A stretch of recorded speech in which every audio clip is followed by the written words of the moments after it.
So hello guys, this is Priya. Welcome back to my channel. और आज का topic है डबल एंट्री सिस्टम, जिसको हम हिंदी में दोहरा लेखा प्रणाली भी कहते हैं। ठीक है, तो आज हम बात करेंगे कि डबल एंट्री सिस्टम होता क्या है, क्या क्या इसकी विशेषता होती है, क्या क्या इसमें हम नियम का फॉलो करते हैं। ओके, सो फर्स्ट पॉइंट, इसमें दो पक्षों पर प्रभाव पड़ता है। दो पक्षों का प्रभाव कैसे करते हैं कि डबल एंट्री सिस्टम में हमेशा दो पक्ष होते हैं। एक पक्ष होता है डेबिट और एक पक्ष होता है क्रेडिट। और कोई भी लेखा हो, डबल एंट्री सिस्टम के नियम के अकॉर्डिंग जब कोई भी लेखा किया जाता है तो वो प्रत्येक लेखा दो पक्षों को प्रभावित करता है, जिसमें कि एक पक्ष डेबिट होता है और एक पक्ष क्रेडिट होता है। जैसे कि हम मानते हैं, अगर हम राम से पैसा प्राप्त करते हैं, ठीक है, कैश प्राप्त करते हैं, तो हमारी एंट्री बनती है cash account debit to Ram. मतलब राम से हमने पैसे प्राप्त करे हैं। तो अब देख सकते हैं कि दो पक्ष हमारे प्रभावित हो रहे हैं। पहला है कैश अकाउंट और दूसरा है राम। तो हम कह सकते हैं कि डबल एंट्री के अंतर्गत प्रत्येक लेन देन दो पक्षों को प्रभावित करता है, जिसमें कि एक पक्ष डेबिट होता है तो दूसरा पक्ष क्रेडिट होता है। अगला पॉइंट है क्रेडिट और डेबिट तथा क्रेडिट का योग समान। तो हम इसके अंतर्गत देखते हैं कि इसमें जो डेबिट पक्ष और क्रेडिट पक्ष होते हैं, उन दोनों का पक्ष का जो योग होता है उनका टोटल सेम होता है। ठीक है, जैसे कि अगर हम यहीं पर मानते हैं कि राम से हमने 500 रुपये प्राप्त करे, तो 500 रुपये हमारे इस डेबिट अकाउंट में भी आएंगे और 500 रुपये हमारे इस क्रेडिट में भी आएंगे।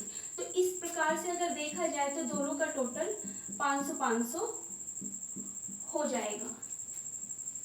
ठीक है, अगला पॉइंट है निश्चित नियम। दोहरा लेखा प्रणाली के अंतर्गत हम कुछ निश्चित नियमों का पालन करते हैं।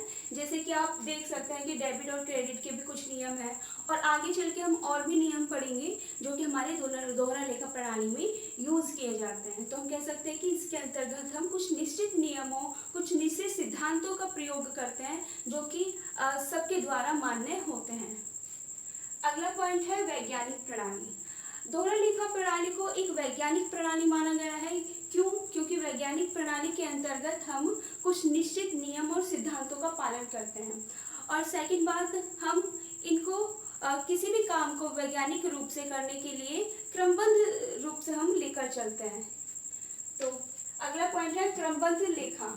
दोहरा लेखा प्रणाली के अंतर्गत जो लेखे किए जाते हैं उनका एक क्रम होता है, एक प्रक्रिया के रूप में, वो एक प्रोसेस के रूप में चलते हैं। जैसे कि पहली बात करें, हम सबसे पहले हम जर्नल एंट्रीज करते हैं। किसी भी लेन देन का सबसे पहले जर्नल एंट्री करेंगे, उसके बाद हम जर्नल एंट्री का लेजर बनाएंगे। लेजर के बाद हम तलपट बनाते हैं, जिसको तलपट बनाने के बाद हम बैलेंस शीट बनाते हैं।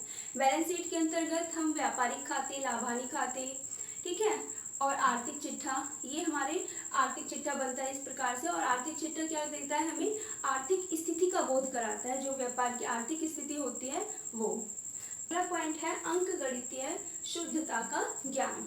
तो दोहरा लेखा प्रणाली का एक प्रॉफिट मान सकते हैं हम इसको, कि ये जो अंकगणितीय शुद्धता होती है उसका बोध कराता है। जैसे कि अगर हम माने दोहरा लेखा प्रणाली के अंतर्गत एक पक्ष का योग 500 आता है और दूसरे पक्ष का योग हम मान लें कि 600 आता है, तो हम मान सकते हैं कि इसके अंतर्गत अंकगणितीय शुद्धता की कमी है।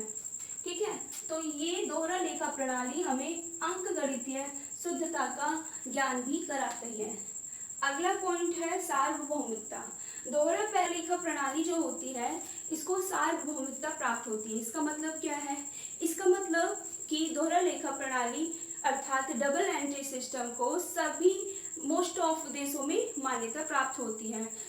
मतलब कि विश्व के अत्यधिक देशों में हम डबल एंट्री सिस्टम को फॉलो करते हैं, इसको सार्वभौमिकता प्राप्त होती है। तो ये बात की जाती है डबल एंट्री सिस्टम की, जिसको हम दोहरा लेखा प्रणाली कहते हैं। ये बहुत इंपॉर्टेंट टॉपिक होता है किसी भी टीजीटी, पीजीटी, कॉमर्स के एग्जाम के लिए। और इसी प्रकार से हम इस सीरीज को कंटिन्यू रखेंगे। मैं कोशिश करूंगी कि मैं आपको ज़्यादा से ज़्यादा टॉपिक और जो इम्पोर्टेंट टॉपिक है, जिनसे कि एक क्वेश्चन बनता ही बनता है मोस्ट ऑफ, लेकर चलेंगे। ठीक है, तो आप मेरे साथ जुड़े रहिएगा। Thank you.